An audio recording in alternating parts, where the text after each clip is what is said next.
Hello, my second grade reading friends. We are about to start our final Magic Treehouse book of the year, Polar Bears Past Bedtime. I thought since we have that really cool virtual field trip on Friday about polar bears that I thought this would be a really good choice to end with our year. So it's Mary Pope Osborne is our author, and of course, Jack and Annie are our stars. Polar Bears Past Bedtime. Chapter 1. Are you serious? Ooh. The strange sound came from outside the open window. Jack opened his eyes in the dark. The sound came again. Woo! Jack sat up and turned on his light. He put on his glasses. Then he grabbed the flashlight from his table and shone it out the window. Here is the picture that goes along with this first page. A white snowy owl was sitting on a tree branch. Ooh, the owl said again. Its large yellow eyes looked right into Jack's. What does he want? Jack wondered. Is he a sign like the rabbit and the gazelle? A long-legged rabbit and a gazelle had led Jack and Annie to the magic treehouse for their last two adventures. Ooh. Wait a second, Jack said to the owl. I'll go get Annie. Jack's sister Annie always seemed to know what birds and animals were saying. Jack jumped out of bed and hurried to Annie's room. She was sound asleep. Jack shook her, and she stirred. What? She said. Come to my room, whispered Jack. I think Morgan sent another sign. In a split second, Annie was out of bed. She hurried with Jack to his room. Jack led her to the window. The snowy owl was still there. Ooh, said the owl. Then he raised his white wings and took off into the night. He wants us to go to the woods, said Annie.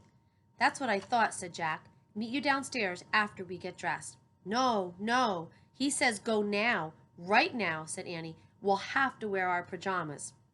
I have to put on my sneakers, said Jack.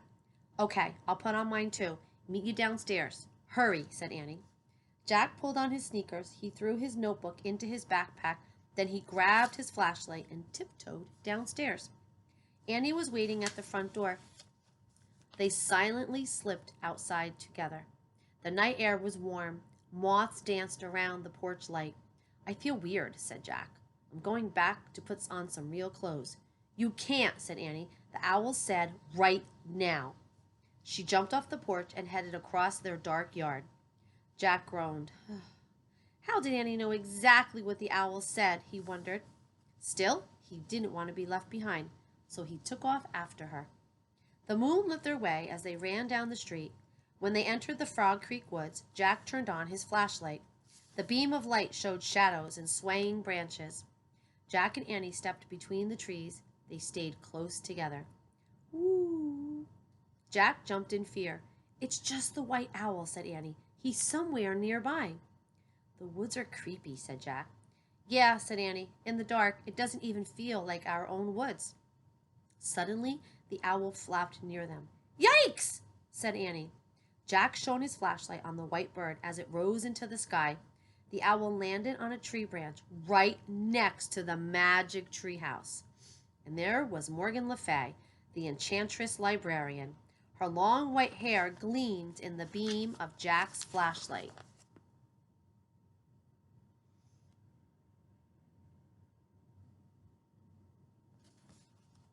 Hello, Morgan called softly in a soothing voice. Climb up. Jack used his flashlight to find the rope ladder. Then he and Annie climbed up into the treehouse. Morgan was holding 3 scrolls. Each one held the answer to an ancient riddle that Jack and Annie had already solved. You have journeyed to the ocean, the Wild West, and Africa to find the answers to these 3 riddles, said Morgan. Ready for another journey? Yes, said Jack and Annie together. Morgan pulled a 4th scroll from the folds of her robe. She handed it to Annie. After we solve this riddle, will we become master librarians? Asked Annie. And help you gather books through time and space, said Jack. Almost, said Morgan. Before Jack could ask what she meant, Morgan pulled out a book and gave it to him. For your research, she said. Jack and Annie looked at the book's title, Adventure in the Arctic. Oh, wow, the Arctic, said Annie. The Arctic, said Jack. He turned to Morgan. Are you serious? Indeed I am, she said, and you must hurry. I wish we can go there, said Annie, pointing at the cover. Wait a minute. We'll freeze to death, said Jack. Fear not, said Morgan. I am sending someone to meet you. The wind started to blow. Meet us? Who? Said Jack. Who? Said the snowy owl. Before Morgan can answer, the treehouse started to spin. It spun faster and faster. Then everything was still. Absolutely still. Chapter 2.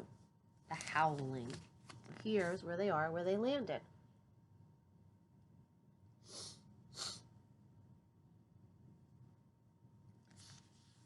The air was crisp and cold. Jack and Annie shivered. They looked out the window at a dark gray sky. The treehouse was on the ground. There were no trees and no houses, only an endless field of ice and snow. Morgan and the owl were gone. Read the riddle, said Annie, her teeth chattering. Jack unrolled the scroll. He read, I cover what's real and hide what's true, but sometimes I bring out the courage in you. What am I?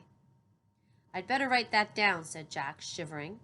He pulled out his notebook and copied the riddle. Then he opened the book. He found a picture of a barren, white field. He read aloud. The Arctic tundra is a treeless plain. During the dark winter, it is covered with snow and ice. In early spring, snow falls, but the sky begins to get lighter. During the summer months, the snow and ice melt and the sun shines 24 hours a day. Well, it must be early spring now, said Jack. There's snow, but the sky is a little light. He turned the page. There was a picture of a man wearing a hooded coat with fur trim. Look at this guy, said Jack. He showed Annie the picture. We need his coat, said Annie. Yeah, said Jack. Listen to this. He read aloud. This seal hunter wears sealskin, clothing to protect him from icy wind. Before modern times, native people of the Arctic lived by hunting seals, caribou, polar bears, and whales. Jack took out his notebook and he wrote, the Arctic, seal hunters wear seal skin. So there's Jack's note that he wrote in his notebook. I love that Jack is such a great note keeper because he can look back to his notebook and use it for reference. He was too cold to write any more. He clutched his pack against his chest and blew on his fingers. He wished he were back home in bed. Morgan said someone was coming to meet us, said Annie. If they don't come soon, we'll freeze to death, said Jack. It's getting darker and colder. Shh! Listen, said Annie. A howling sound came from the distance. Then more howling sounds. And more. What's that? Said Jack. They looked out the window. Snow was falling now, so it was hard to see. The howling grew louder. It was mixed with yipping and yelping noises. Jack and Annie saw dark shapes coming through the snow. They seemed to be running toward the treehouse. Wolves? Said Annie. Great, that's all we need, said Jack. We're freezing, and now a pack of wolves is coming for us. Jack pulled Annie into the corner of the treehouse. They huddled close together. The howling got louder and louder. It sounded as if the wolves were circling the treehouse. They whined and yelped. Jack couldn't stand it any longer. He grabbed the Arctic book. Maybe this can help us, he said. He searched for a picture of wolves. Oh, hi, Annie said. Jack looked up. He caught his breath. A man was looking through the treehouse window. His face was surrounded by fur. It was the seal hunter from the Arctic book. That, my friends, is the end of chapter 2. Hope you're enjoying our new book. Let's see if the seal hunter can help them and perhaps give them some warm clothes so they can stay warm. Bye.